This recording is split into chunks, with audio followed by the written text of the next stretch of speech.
everyone, my name is Rachel. Welcome back to my channel. Today I am here to bring you guys my mid-April reading wrap up.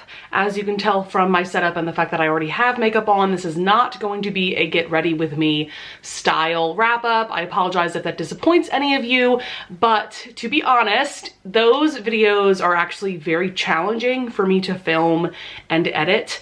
And I don't want to get burnt out on that format of video because I know that you guys enjoy them so much. So I'm just taking a little bit of a break from them this month. I will do a get ready with me wrap up for my end of April wrap up. But yeah, so April has been a kind of chaotic month for me, much like March was, especially the very beginning of April, because we were getting ready to open the production of Cinderella that I am currently in. So we had our first weekend of performances April 8th through the 10th, and then we took Easter weekend off, but we have been doing a couple of shows for school groups that are bussed in to the theater, and that's always a fun time performing for little kids, especially when you are the villain like I am, because I'm playing Ella's evil stepmother.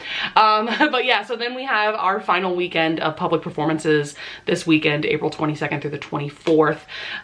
So yeah, things have just been kind of crazy because of that, and also because of that I don't have a ton of books to talk about. I still have 13 books to discuss, but 4 of those are novellas, so I feel like that's kind of padding my numbers. Not that it matters, but I just wanted to give you guys a little bit of an update, a life update. So first 2 books I have to talk about are actually books that I featured in my latest reading vlog. I will of course link that up in the cards above, where I just binged a ton of historical romances to try to recover mentally from binging season 2 of Bridgerton. The first book I read this month was When She Said I Do by Celeste Bradley. I have talked about this book a ton on my channel recently, in that vlog, but also in a video that I recently did where I talked about 5-star historical romances that I read recently. So I'll also link that video up in the cards above. But this is a Beauty and the Beast retelling historical romance. I am trash for that kind of dynamic in a historical setting. I absolutely adored this. This is the first book that I've read by Celeste Bradley, and it definitely won't be the last because I loved this so much. And the other book that I have that was featured in that vlog was my very first reread of The Wallflower Wager by Miss Tessa Dare, my personal favorite historical romance author of all time at this point. This is book 3 in her Girl Meets Duke series. This is a classic grumpy sunshine romance. I would also say that this is a Hufflepuff Slytherin romance. I adore Penny and Gabriel with my heart and soul. Penny just like adores animals, and she's very like perky and quirky, and Gabriel is just the very opposite of her, and just the way that they fall for each other is everything. So yeah, of course I gave this 5 stars upon reread. Next up, I have a mystery thriller. I have not read one of these in a long time at this point, but this is The Golden Couple by Greer Hendricks and Sarah Pekkanen. This is their latest release. They are a pretty well-known author duo at this point. They write mystery thrillers. And so this one centers around Avery. She is a kind of controversial relationship counselor, but she's also a therapist to single people, but she has this very like controversial method of counseling couples that are in trouble that come to her for help. And so this centers around Avery and her relationship with this couple. I believe their names are Marissa and Matthew, if I'm not mistaken, and they are deemed to be like this golden couple. Like everything looks perfect on the outside, but of course behind closed doors things are not what they seem. And so I gave this 4 stars. Just like every other book I've read by this author duo, I do think that they're definitely honing their craft with each new release that they put out. Their books are just nothing that truly blow me away, mainly because like the plot twists aren't anything that are all that surprising, and this one was no exception. But I thought that they told the story very well. I was definitely engaged the entire time, which is what you want from a mystery thriller. So I would recommend it. Like I said, it's just nothing that blew me away. Next book I have to talk about is Modern Girl's Guide to Kink by Gina Dreyer. This is, or Dreyer, I'm not sure how to pronounce her name, but this is technically, I think, like book 4 in a romance series. I definitely do not plan on reading the other books in the series. I was just intrigued about this one because this involves Kim and Cash, and Kim, our heroine, is the one in the relationship that has been involved in the kink and BDSM community for years, and Cash has no clue what it is. And so I just find it interesting that it's the heroine introducing the hero to kink and things like that. I haven't read too many books like that. One that I can think of off the top of my head that I would highly recommend is A Lesson in Blackmail. I think that's by Katie Robichaux. That is a really great book. This one, I think I ended up giving like 3.5 stars. This took me a very long time to read for some reason. I will say there is no audiobook, and when I don't have access to an audiobook, it does take me a lot longer to read a book than usual. But this took me like, I think 2 weeks to read, which is kind of unreal for me, considering that I usually finish a book within a day or two, something like that.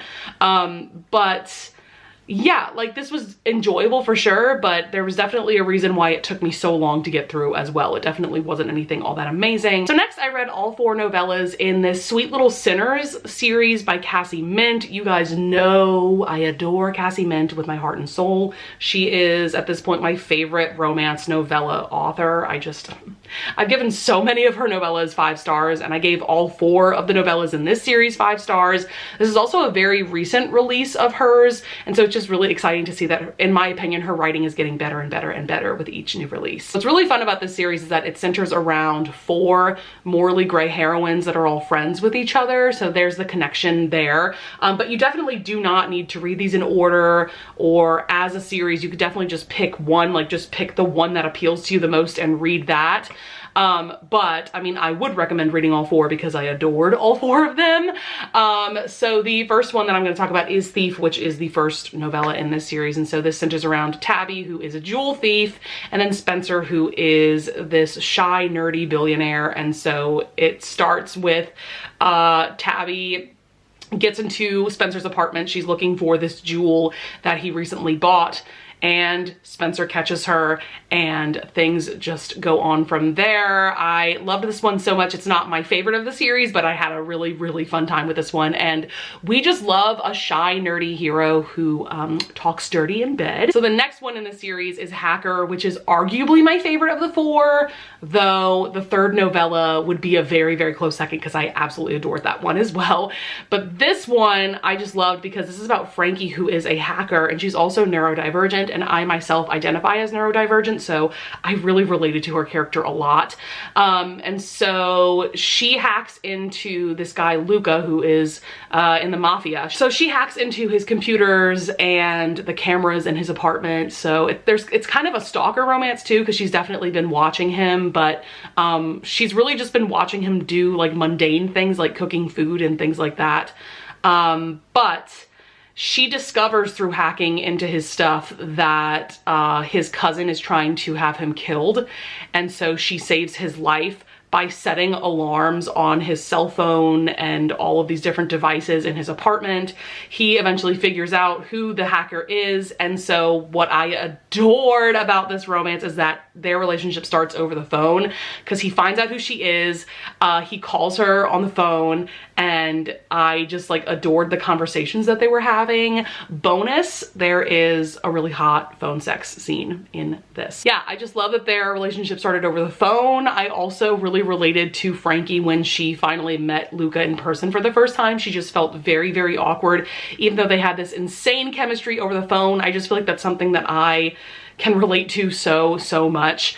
And Luca is a hot mafia guy. Like, what's not to love? And I also just adored that she saved his life. Like, that's how their relationship starts as well.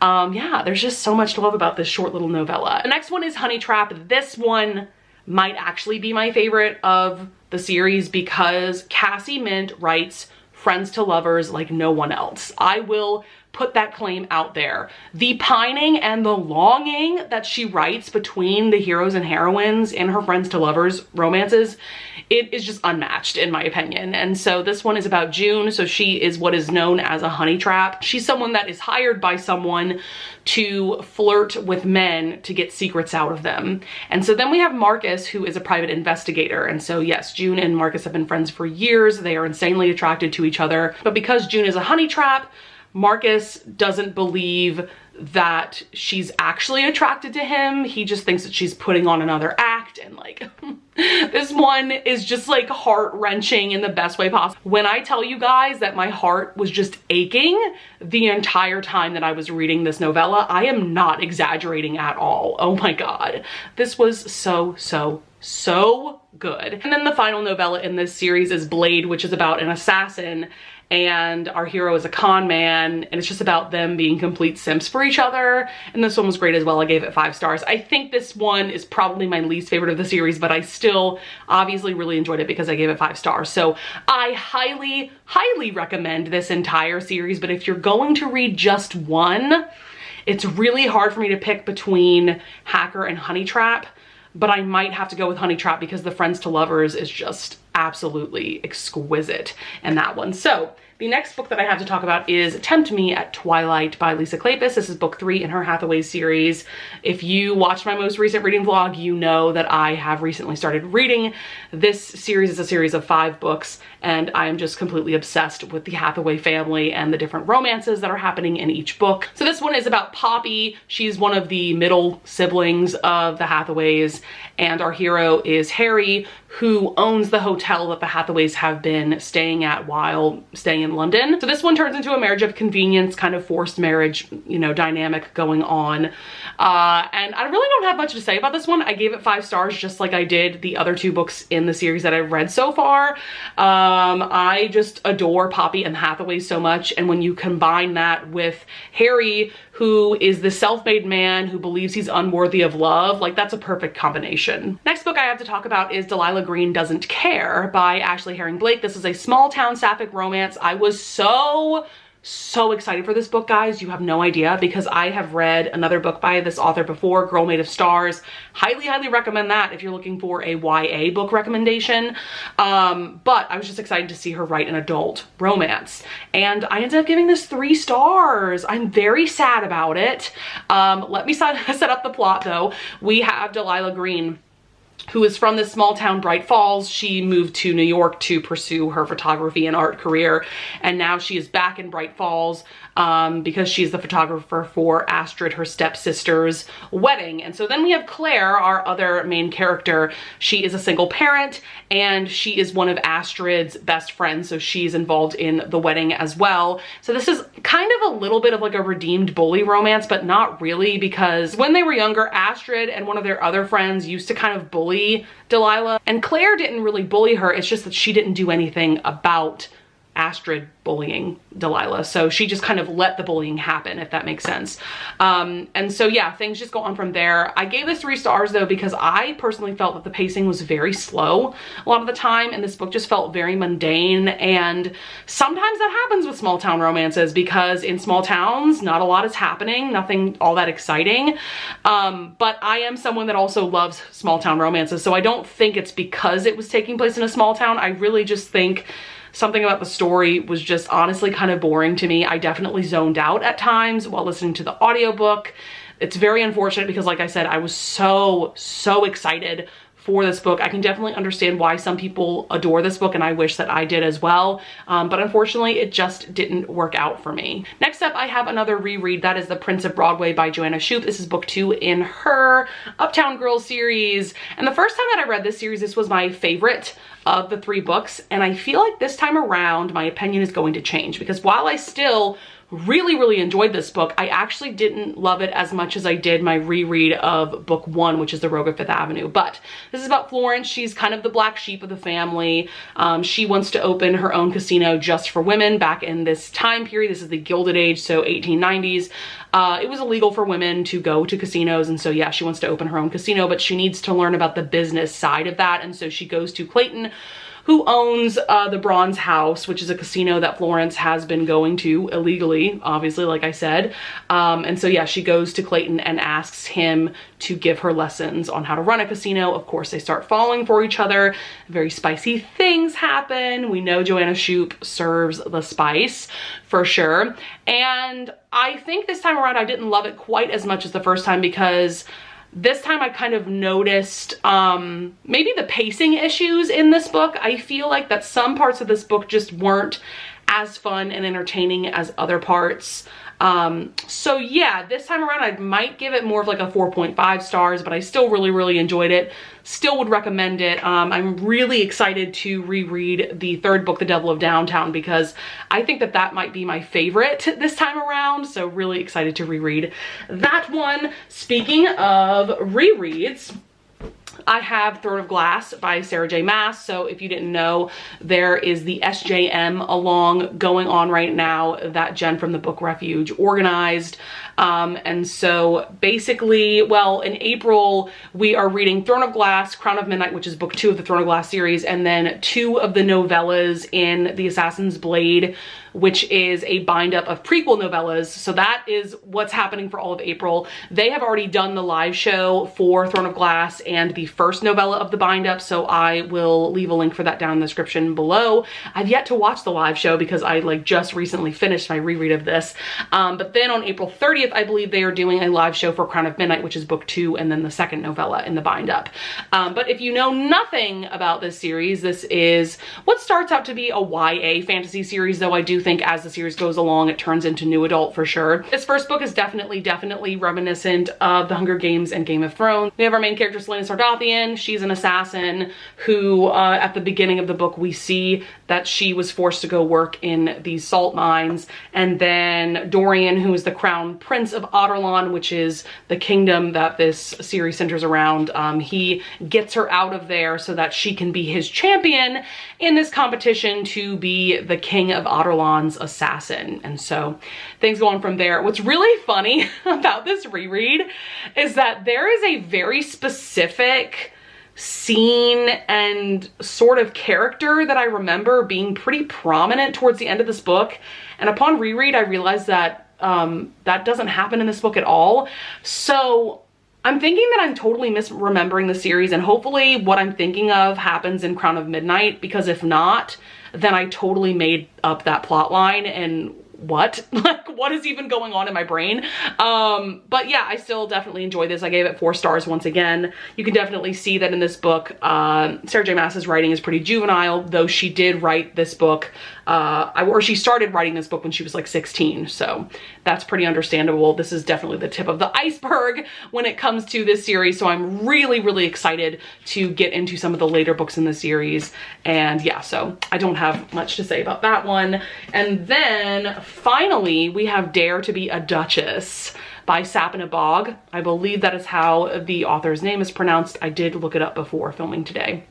So let me just throw out there, I gave this 5 stars. You guys need to read this historical romance if you are obsessed with Kate and Anthony from the Bridgerton show, not the book, because the book is very different from the show. Because we have Laura, our heroine, she's half Indian, and so she came to England to live with her guardian, Robert, who is the uncle to our hero Tristan, who is a duke. And so this is a hate to love romance between Laura and Tristan. They kind of grew up together, like I said, and they've always bickered. And so now we're in present day and we see that people just treat Laura like shit because of her Indian heritage. And then we have Tristan, like I said, the Duke. They are just insanely attracted to each other, but they also kind of hate each other. There's a lot of angst going on. Once again, if you love Kate and Anthony from the show, you're gonna love this. There were also a lot of other things going on in this romance that definitely reminded me of the show. For instance, there's scenes where Laura and Tristan race horses with each other. I mean, there's really great banter, just like with Kate and Anthony. Also, there is a forbidden aspect to this because basically Tristan's mother, the Dowager Duchess, would never ever approve of Tristan marrying someone like Laura because of her heritage. We also have, this is a small detail, but the hero is obsessed with the heroine's scent. Just like, I mean, there's those scenes in season 2 of Bridgerton where Anthony can't help but just like sniff Kate, and it's just like everything. And then of course there is scorching sexual chemistry and tension between this hero and heroine. So yeah, I can't recommend this enough if you are dying for more Kate and Anthony vibes. I loved this author's writing from page one. I was totally sucked in, and I can't wait to read the second book in the series. I believe that's called To Covet a Countess, and I believe that also involves another half Indian heroine, which is really exciting. So that is it for my mid-April reading wrap up. I hope that you guys enjoyed this video. I would love it if you would leave a comment down below if you want to discuss any of the books that I brought up, or if you want to bring up any books that you have read so far in April. And I would also love it if you would leave a like and subscribe, and I thank you so much in advance if you do, and I will see you guys in the next video. Bye!